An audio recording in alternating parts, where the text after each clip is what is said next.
when you start to tell the story of your company or your business, your personal story and journey, the story of customers that you've had, ultimately that connects with the human side of other people. No matter how high up they are and how big the company is they work for, at the end of the day, they're just people.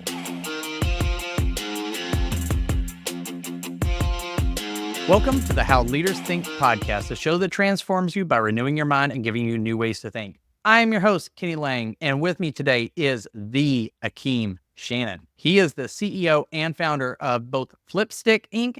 and Akeem Shannon Inspires LLC, just in case any of you were wondering what sort of corporation it was. After losing his college scholarship, Akeem leveraged his sales skills from a $10 an hour job to become a top sales professional at not just one, but two Fortune 500 companies. Pursuing his entrepreneurial dream, he scaled Flipstick from a single mall kiosk to an Inc. magazine top 50, not 500, 50 fastest growing consumer brand, gaining support from celebrities like Snoop Dogg. I almost said Snoop D-O-double-G, just out of habit. There's an old me that tries to rise up. And he had an appearance on Shark Tank, which I watched. It was awesome. He starts it off with a rap, and I think he won some sort of honorary award for first rap introduction. Akeem's inspiring journey has been shared on stages like South by Southwest, CES, Fast Company, Bank of America, and the Smithsonian, which sounds fancy. Welcome to the show, Akeem. Thank you. The Kenny Lange. I actually am the Kenny Lange on a couple of platforms because somebody snatched up my name. So like Instagram,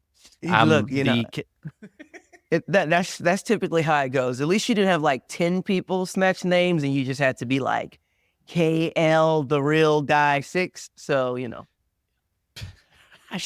I want to make a t-shirt now that says that. My handles are, or like those people that, and if you're one of these people, Akeem, I would say I apologize, but I'm going to hold firm to my opinion here, that put their Instagram handles on their vehicles. I don't know who these people are riding around thinking that they're promoting. I'm always like, man, did life not go the way you thought? I thought it was a good idea to have that. That's what the guy at the rap place told me when he sold it to me. So I'm just kind of, taken aback, honestly, that you don't think highly of my life decision. A short interview. See, we were talking about canceled. Bam, done. Right. Got canceled over a stance on car wraps. Well, tell me, Akeem, what is on your mind? Man, I just got back from Silicon Valley. I had an amazing week meeting, with pretty much a who's who of all the top companies in the area. And the top of mind for me is, man, your story, the story you tell people determines everything. That's interesting because you have, like you said, you're with the who's who, like the Googles, the Facebooks, the so-and-sos. And we know them because of these huge, like billion-dollar companies that they've grown into. But they're old enough now that I don't think we connect with their stories, or maybe do they even value storytelling? What did you walk away from being like? I mean, not that you're insignificant in any, but definitely category, insignificant in that town. Right. Like, you could say comparatively, but what did you take away that cemented for you? Because you do talk a lot about story. If anybody has followed you or watches anything from you, story is at the forefront of your messaging. But what about that experience cemented that for you? So here I was, Apple, GM, Coca-Cola, Chase Bank, like pretty much just Fortune 50 companies all around. And when you're in a room with executives, of that caliber, and you're just little old me that no one's ever heard of, it's very difficult to get someone's attention, for them to take time to sit there and talk to you, to have a genuine conversation. And I saw a lot of, people moving around the room from small and medium-sized businesses, and they weren't getting the same type of attention that I was getting. But what Hmm. was happening to me is I would talk to one person. They say, oh my God, let me introduce you to this person. You have to hear Akeem's story. And it just happened from one to the next, to the next, to the next, to the next. And here I was getting warm introductions to all of these different executives. Why? Because I told one person my story and they just needed for somebody else to hear it too. And I think that, when you have a business and it's not a household name, right? Like a Facebook or a Hmm. Google, it doesn't stand on its own top of mind for somebody that you meet. When you start to tell the story of your company or your business, your personal story and journey, in your Hmm. business, the story of customers that you've had who have bought things from your business, I think that ultimately that connects with the human side of other people, Hmm. no matter how high up they are and how big the company is they work for. At the end of the day, they're just people. And I think that for me, it showed me, oh, you know what? I think I still got it. Yeah, it's definitely a good encouragement. So you may have just floated back. You didn't even have to fly back home. Right. Um, Now, what you're saying sounds so intuitive. It's almost, well, duh, right? We humans think in stories. We've been, you go back thousands of years. We were exclusively a verbal Yep. storytelling Oral type tradition. culture. Yep, Absolutely. exactly. We know all of that, but it seems like people highlight story. People like yourselves that are just great storytellers and on stages, it's so different, but if it's so intuitive, what are people doing that's different? Well, like what is the prevailing wisdom that makes storytelling actually stand out and not be like, well, duh, yeah, that's what we're all doing. I think a lot of people don't actually value the story aspect. They, in today's day and age, I think data and value is what we think about, particularly when we think about a company or our own business. We think, okay, what can we provide? What are the value added services that we have? What are the benefits that we offer? What's the data that we have to back up this information?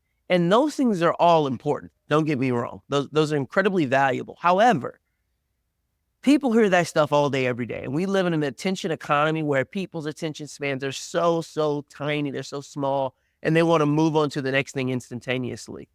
But what people do sit down and take the time for is a good book, a movie, a TV show, a reality competition about people who have never met each other but fall in love for some reason after not seeing each other. Like, these are things that we spend our time and we remember. And the reason we Yeah. remember them is the story that's attached to all of those other things. That is like that throughput. And so I think that, for example, I was at Salesforce at the early part of the week, and I was speaking to a number of small and medium-sized suppliers to Salesforce. And Salesforce is a very data focused, AI heavy, company, very much enterprise software. However, Hmm. you're still selling to another person. And so for Right. another person to extract value out of there, it has to be personal. And so I think the more you can make these conversations personal, the more opportunity you have for more conversation. And I think Hmm. that typically when we just try to dump all of our features and benefits that we have onto other people, they kind of take it, put it aside, and then move on. But when we tell them a story that they can get behind, now they're interested. They want to know more, and they give us that Right. time. Now, something you said, we're living in an attention economy, right? And different people throw it around.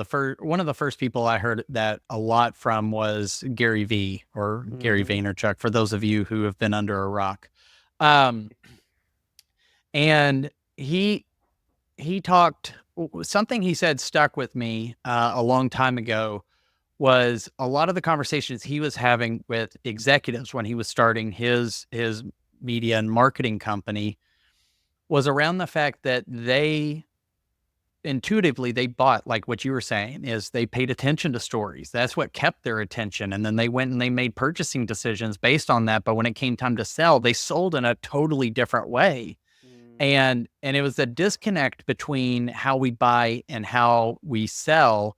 And it's something that reminds me, and I need to be reminded of this often because I'll get so nerded out on like, well, look, and this framework does this and it maps to the thing and the science behind it.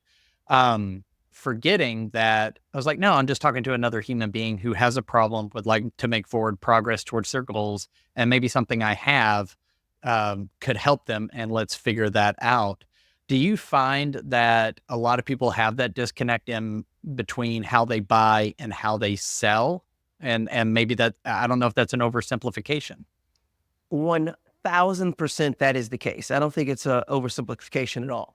When we buy something, think about one of those viral products in the last 10 years that everyone is taking right now and everyone is buying right now. It's Ozempic. Okay. Ozempic has taken the world by storm. Now, let me ask you a question. Could you tell me anything about the chemical makeup of Ozempic right now? No. Absolutely not. But I'm sure if you asked just about anybody, you could tell me about a celebrity, a famous person, maybe a friend, maybe a family member who has a story of how they lost X amount pieces of weight, or a news story you saw about how somebody did this, or a story that you heard about how celebrities were hoarding the medicine and now no one can get it, so it must be really good. Like, those stories are what drives the sale for that business. It has nothing to do with the mechanics of the product. And so I think that when we're buying something, we always look for that, because I think in general, we are less statistical and we're more anecdotal, right? We love to hear about an individual, their experience with the product or service. Then we really want to hear about an overarching percentage, because we can't really connect. Most people, not a scientist, of course, but most people can't connect, with that data. And that's why when you see, Apple, run an ad, they don't talk about how many megapixels are in the camera. Apple never discusses that, right? Apple never discusses storage. Apple never discusses how fast the processor is. They may tell you at some point, but you will never see that in an ad. It's not on the website. What they talk about is, here's how your grandmother can have a conversation with you and she'll even be able to figure it out. They recently released a feature where they allow you to remote into a friend or family member's phone to give them tech support. Like, are they going to talk about the resolutions and the speeds that they're not going to talk about any of that. They're going to show a teenager helping their grandfather figure out how to do something on the phone, because when we see that, it triggers in our mind like, oh, I have a family member like that. When we see somebody FaceTiming, it's like, man, I would love to talk to my family member like that. We don't really care about what enables it and the features behind it and any of the data. We just want to know that it works and that it'll work for someone like me. And even though that is a product directed at consumers, the same thing happens on the commercial side. Just to give you an example, personal example, when we were going to Target and we wanted to sell Target our product Flipstick, little phone accessory. It stick to the back of your phone. We didn't go in and tell them, oh, this how it's a NASA-based adhesive and it can hold 4 pounds and you can wash it 12 times. None of that mattered. What mattered to them was, why are Gen Z customers not coming into Target? Why do Gen Z customers rather talk about how great Target is on TikTok rather than come into the store and buy something from the website? What if you had a product that was designed for those types of people that would drive them into the store? And that was our sell to them. We will drive influencers into the store to buy the product in the store, to talk about getting it in the store. And ultimately, that will bring that new customer base that you're looking for your business. And then that's exactly what we did. And so for them, that is a lot more tangible than all the features and benefits and how much product we'd sold. Because truth be told, we hadn't sold that much product. Like all the numbers, they really weren't there to substantiate it. But what was there was a great story. And they understood that we were reaching a different demographic, a demographic that they wanted to be driven into their stores and into their website. So I think that when you make things very personal and you talk about your past and potential customers and how that aligns with their past and potential customers, or how they can see themselves in one of your customers, it makes a big difference. Yeah, because everybody's the it's said a lot. Everybody's the hero of their own story, and they're trying to figure out how to make that progress or get what they want. And if somebody intersects and says, "Oh, hey, by the way, let me tell you this story." Oh, yeah, okay, I could see myself in that story. I could see myself benefiting from that story, and then you kind of just it's almost like falling into a stream. Is you just like, "Oh, okay, well, I'm going to follow this a little bit like somebody else's, and then I'll go on my merry way." Like you're in business, the joke is I heard somebody say it just this morning is, look, I'm not trying to propose marriage on the first date. Like we're not asking for anything that serious, but let's tell a story and see if we can connect and keep the conversation going, because that's what, as you mentioned, being able to network through a room or something else, you're not going to convert an opportunity. You're not going to make business right there. It's the follow-on conversation. So you're always playing for that next one. And it sounds like story and telling your story or a compelling story about your company is one that can get you past that initial introduction and get you into real conversations where we don't have the distractions. We're one-on-one. We finally get to talk, and I can ask you a few more questions about what's going on and how I could help. Because what people say a lot of times is not B2B or B2C, it's H to H. Just like you were saying, it's human to human. Yep. Because that's who's there at the end of the day. Yeah, I mean, I think one of my former managers, the way he used to always say it, he's like, "We're not selling our service. We're trying to get more time. That's all we're ever selling is, can you give me more time?" And I think it's very true, because the more time you spend with someone, the more you know them, the more they know you, the more you each know each other's products and services, and the more likely it is that you'll find like, hey, this makes sense for us to come together on this opportunity. Yeah. That's so good. Now, what are people missing? What is this downside if they say, but Akeem, you don't understand how cool and great my product is and how many people it can help, and it's life changing and it's mind altering and it's particle physics or some, I don't know, whatever it is that they think is so cool. What is it costing them to not move into story, whether they've told themselves a story that they're not great storytellers, which is a little ironic, or they're just saying, no, that's not, I refuse to acknowledge that that's how people buy, because I buy based on which thing is which specs are the best. Mhm. Yeah, so I actually see this a lot. I think that most business owners, most inventors, most founders are generally great practitioners rather than Mhm. storytellers. They're great at either creating the product or, running the distribution or delivering the service that they've gotten down, and they're really Mhm. good at it. And honestly, that's where their passion lies. That's what they love. What they're usually not good at doing is, how do I tell that to someone else? Not in 2 hours, not in 30 minutes, not in 10 minutes, but in 3. How can I tell them that in 3 minutes, but pack Mm. in as much information as I would give them in 2 hours? And so Wow. to me, what they're losing is they're losing the opportunity to even pitch the amazing product or the incredible service. That's what they're missing, because they never even got the chance. I don't want to speak too many details here, but when I was at this event, I was sitting there and I was talking to a very large retailer was there. And I was sitting there chit-chatting with them. We had a great conversation, ended up getting their email, their info, all that good stuff, right? Someone else sits down and they start talking to this huge retailer. And they start talking about how they had entered the information to the portal. They had filled out the RFQ. Their company was more than qualified. They hadn't heard back from them, all this stuff.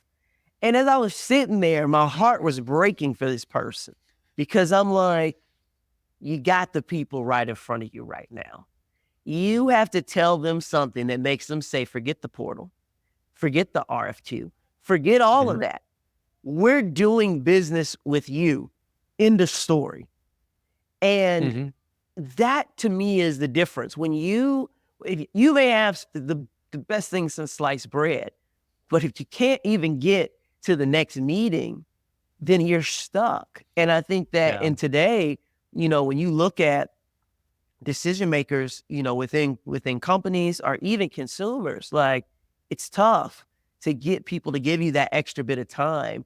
And so I always like to think of it like a movie trailer. It's like you have to take your features, your benefits, your story, your founding, you have to sum it up in a movie trailer to get people excited to give you more time. So that they know enough that they know what you're about, but they don't know so much that they're done talking to you.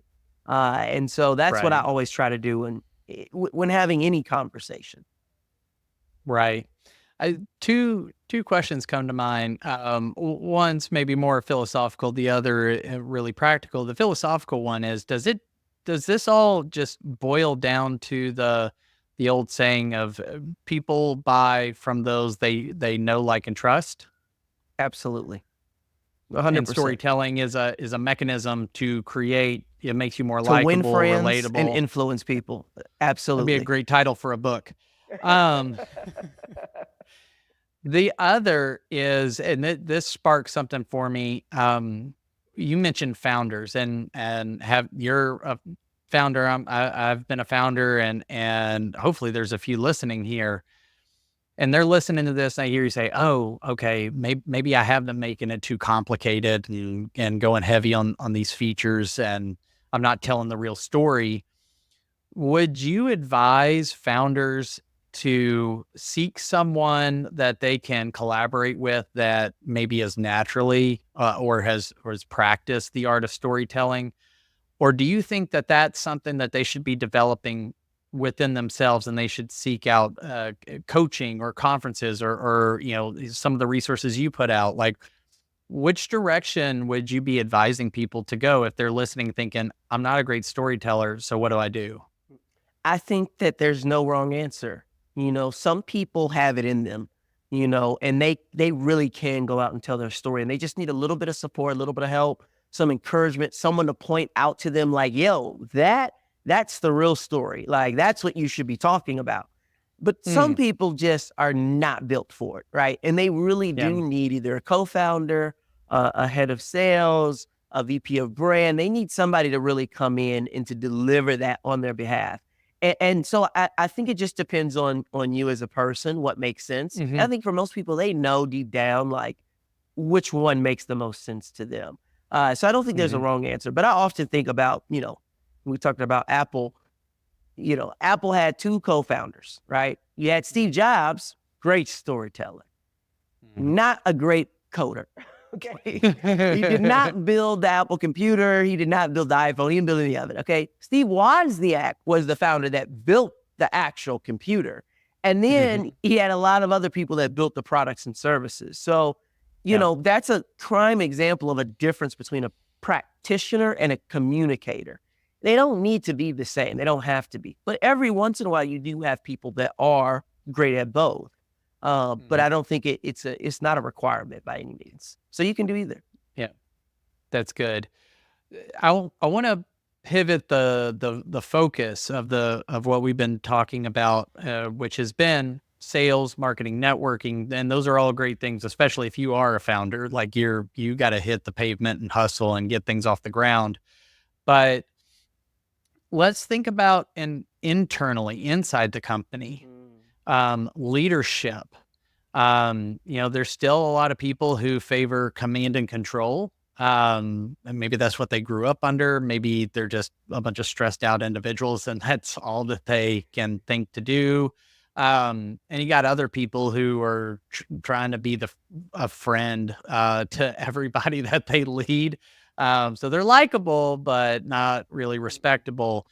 How do you think about storytelling in effective leadership? That's a great question. So I think for me, it starts at the hiring process, right? Like, it was very difficult for me when I first started to attract quality senior talent to a startup that's full of risk, terrible healthcare plan.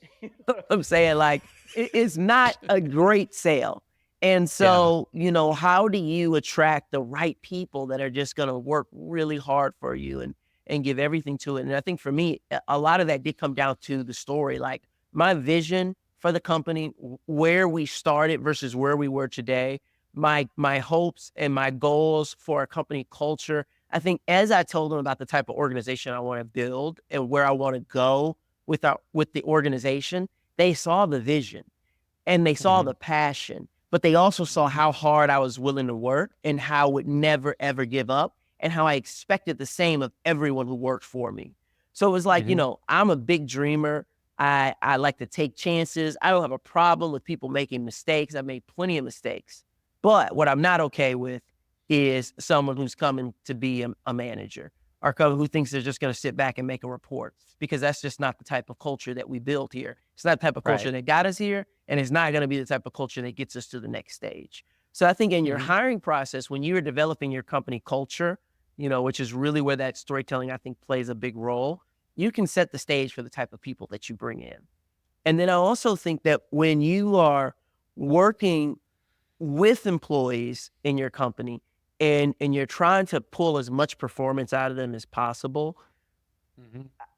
I think it's very important, and I'm not sure how much this has to do with story, but I think it's incredibly important to have people that take ownership in the business.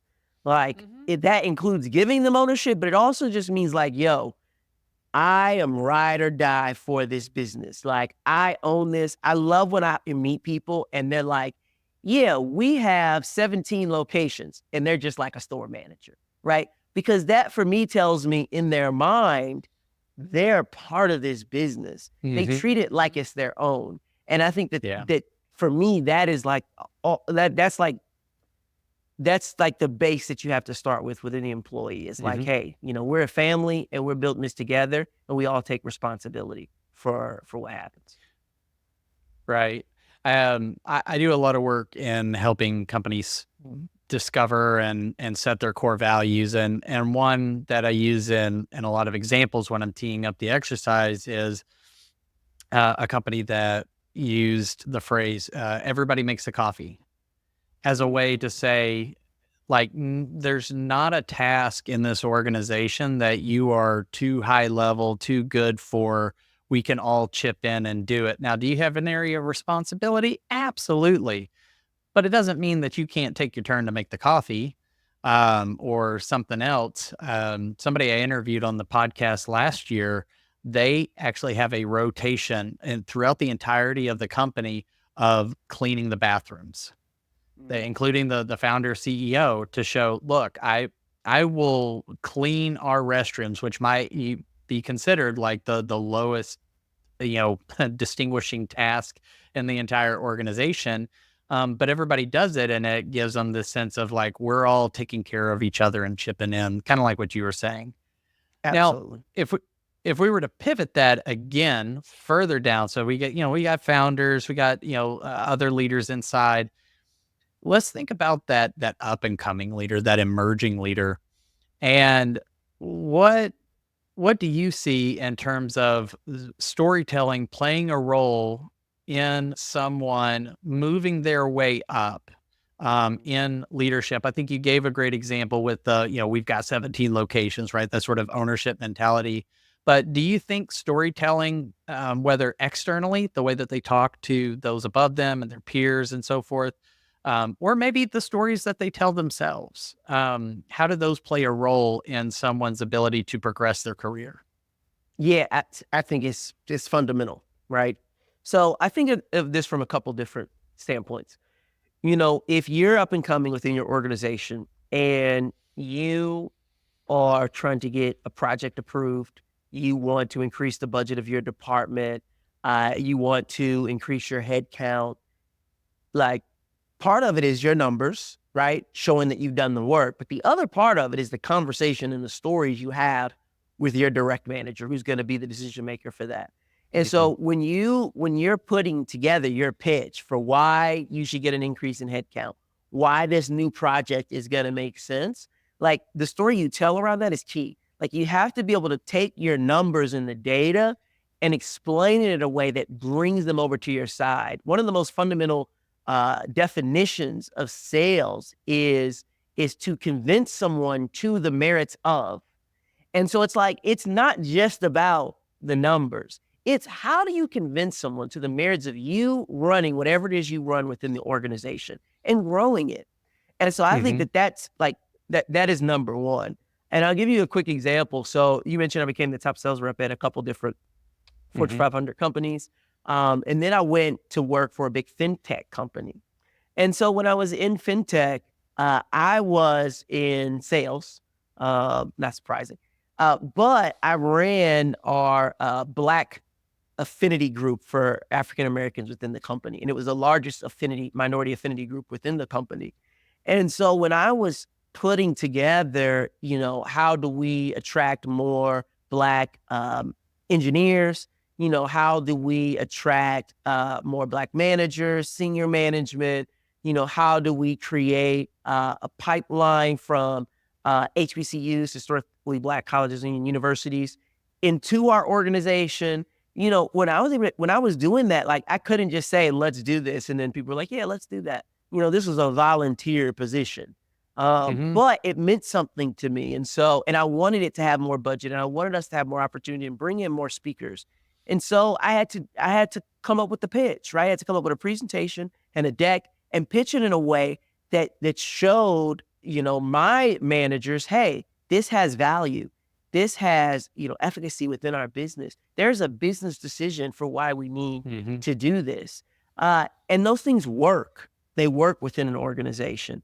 When I was at one of those Fortune 500 companies and became a top sales rep, it always bothered me some of the practices that we had that just didn't make sense. Some of the products that we had that didn't make sense. Now here I am. I may be a top sales rep. I may have won, some big competitions, but I'm no manager. I'm no senior manager making decisions. And so it was, okay, well, how do I present myself in a way that I am viewed by my managers as not just a good salesperson, but as a thought leader that can provide value above and beyond just being good at sales. And so by Mm-hmm. positioning myself in that way in those conversations, ultimately it made them say, you know what, maybe we should listen to this guy. These ideas make a lot of sense Mm-hmm. to us. And it positioned me for better opportunities down the line. So I think that developing that skill to have conversations, especially if you're not in sales, but to be able to sell yourself and sell your division and sell your capability to add value to a company or organization is huge.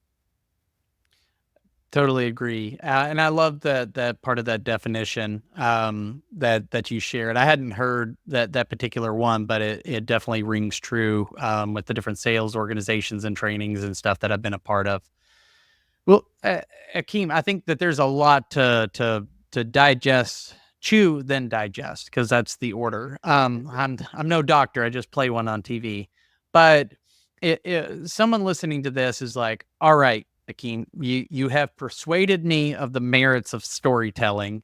What do I do in the next 24 hours with little to no money to take that step towards developing the skill of storytelling? Hmm. I think it depends on who you are and what you're trying to accomplish. However, the first thing I would do is just write down, what's your ultimate goal? Not what's your immediate goal that's achievable. What's your ultimate biggest dream goal for you to accomplish? Okay. Mhm. And the next thing I do is take what can you do in the next 24 hours? One step. What is one step you can take toward achieving that goal? Write that down. Make that your only objective. And then work backwards from that ultimate goal down to that first step and just write them down in order from most difficult thing to achieve all the way down to that very first step that you have. And then Mhm. take all those other steps other than that first one, fold it up, put it in a drawer, don't worry about it. Just focus on that first step. And if you get that done in the next 24 hours, which you almost certainly will because you made it easy on yourself, I think Mhm. you'll be encouraged to take that paper out the drawer and to move on to the next one. And I know that's not necessarily a story specific piece, but if storytelling is a part of that, then you can include it in there. But that's how I Yeah. think of everything. And I've done some crazy things, that make no sense on paper, But somehow I got to that end result. And the truth of the matter is, it was never all the steps in between. It was just one of them. It was just one of the steps that led to the end goal. But without having written them all down and gone through the process of taking one day at a time, I never would have achieved any of it. Yeah, that's phenomenal. I might add a little something to that to link it more to storytelling. Actually got some encouragement this morning along these same lines. So I don't know, God, the universe is something trying to tell me something here. But I think if you do take that step and you say, hey, like you said, you made it easy on yourself. You took a step. Talk about taking the step. Like a lot of apps and digital people. I have a client that's in the ABM space, does a lot of the build in public. That's a huge part of his marketing and selling. And he makes almost all of his clients came through LinkedIn. Wow. Because he's in his first year sold $1 million dollars in services, which, I mean, to make it to 12 months, you and I both know like the failure rates of most founders and organizations, but to hit $1 million, I mean, the vast majority of small businesses in America are, hitting 50, 60,000 a year. Yep. But he's a phenomenal storyteller. But every time but he would tell you in a heartbeat, I don't know everything. He goes, there's actually a whole lot I'm keenly aware of I don't know. And that's why I'm hiring coaches like me. He's invested in other coaches for different specialty areas of his business just to increase his knowledge. But he talks about it with every step. He's like, hey, this is what I learned. This is what's happening. And I think that also can be a demystifying way that was helpful to me, because I was like, well, I gotta conquer Mount Everest before I talk about everything. And once I finally shook loose of like, okay, well, I took a step today and this was kind of neat. Let me share this, and other people might be on the journey as well and find some encouragement along the way. I could not agree more. Well, Akeem, thank you so much for being a guest. It's always fun when we get to chat. A lot of energy. I don't know if we're allowed to be in the same physical room, it may explode. But if people wanted to know more about you, more about your work and what you're doing, where would you send them? Yeah, so people can follow me pretty much on all social media channels at Akeem Shannon, Akeem Shannon, and visit me at akeemshannon.com. And if they would like to shoot me a text, they can as well at 314-789-9005. And I know you're going to put that in the show notes as well, too. Yeah. But yeah, feel free to reach out to me. I love meeting, business owners, small and large, who are just trying to grow and scale their business, give my little 2 cents if I can help. Yeah, that's probably the best way. And I'll probably be coming to a stage near you, if I can speak right. I don't know. Stay tuned for that as well. Absolutely. Well, thank you again. And to the listeners, thank you so much for spending a part of your day and your car ride or jog or whatever it is with us. I hope that this was a benefit to you. And if it was, I'd appreciate a like, a rate, a review, a subscribe, whatever platform you're on, whatever the right action is. In part one, because I want to make sure that I'm making things that are valuable for you, and knowing where those things come from allows me to make informed decisions about the right kind of guests and conversations to bring back and to have.